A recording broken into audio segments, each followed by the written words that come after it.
كتاب الله دستوري وخير الخلق أسوتنا. In this ayah, Allah has given us a very basic, something even a child can understand, but at the same time a very powerful look at Iman.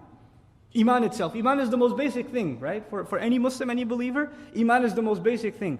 But Allah has given us this worldview that comes from Iman that is life-changing. And let me tell you what it is. Allah mentioned three aspects of Iman in this ayah, right? He mentioned, Man amana billahi wal yawmil akhiri wa amila salihan. These were the three things that were mentioned to be successful in the next life. La khawfun alayhim wa lahum yahsanun. Now listen to this. Allah Azza wa Jal before this ayah mentioned such terrible, terrible, terrible crimes that Bani Israel committed. We've been reading about them. And now He says, the first Iman was Iman in Allah. A necessary consequence of believing in Allah is that you will definitely believe in the next life. It's a consequence of believing in Allah. If you don't believe in Allah, then it's very difficult for you to accept that there is a life after this one. But if you believe in Allah, a logical consequence of that is the afterlife. How so? If you believe in Allah, don't you and I believe everything He does is perfect? Flawless, right? If there is a God, you're talking to an agnostic or a philosopher and atheist. If there is a God, if there was one, He'd be perfect in every way. Yes, agreed. So if He does anything less than perfect, He can't be God anymore. Everything He does has to be perfect. Now, He created this world, yes or no? He did. Now look around this world, you see justice or injustice? You don't see justice, you see injustice. You see innocent people being killed. You see children dying of disease. You see murderers getting away with killing 1,000 people. When one man kills 10 people, what's the most you can do to him? What's the just punishment you can give him? You could kill him, okay, how many times? Once. If he killed one person, you can kill him once. If he killed 1,000 people, you can still only kill him once. So you can come to a very easy conclusion that there is no justice. In the end, no perfect justice in this world. You can try to get justice, but there's no perfect justice in this world.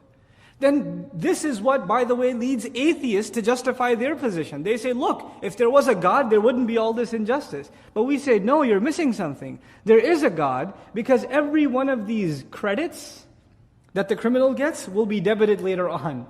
And every one of these debits will be credited later on. No crime went unnoticed. Nothing is off record. Everything is being kept track of. And anything that you suffered here that you didn't get compensated for, you will get paid for it. What is that thing called? It's called the last day. In other words, if you don't believe in a last day, then you can no longer accept Allah as just.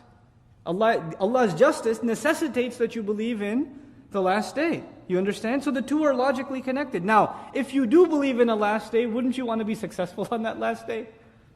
And you've accepted that on that last day you will be judged by Allah. So wouldn't you want to act righteously? Right? So first came the belief in Allah. A logical consequence of that is believing in the last day. And if you've come to the realization that there is a last day, then what are you going to fix? Your deeds. Such a powerful reality captured in just three phrases. Man amana billahi wal yawmil akhiri wa amila salihan. And this is the mentality of the believer inside these words. And all of this is connected. Now the reverse of this is also true. If you don't see yourself doing a lot of good deeds, what's weak? Belief in the akhirah is weak. I'm not so sure if I'm going to get rewarded all that much for what I'm doing, so it's not worth my time to do. There are other things that are taking my time, because obviously I'm convinced that's a better use of my time. In other words, when you don't see yourself convinced of doing good deeds, it's actually not a weakness in being good, it's a weakness in believing in the afterlife. You're not getting enough reminder or reinforcement about the next life. But if the belief in the next life is weak, what does that lead to? Belief in Allah being weak.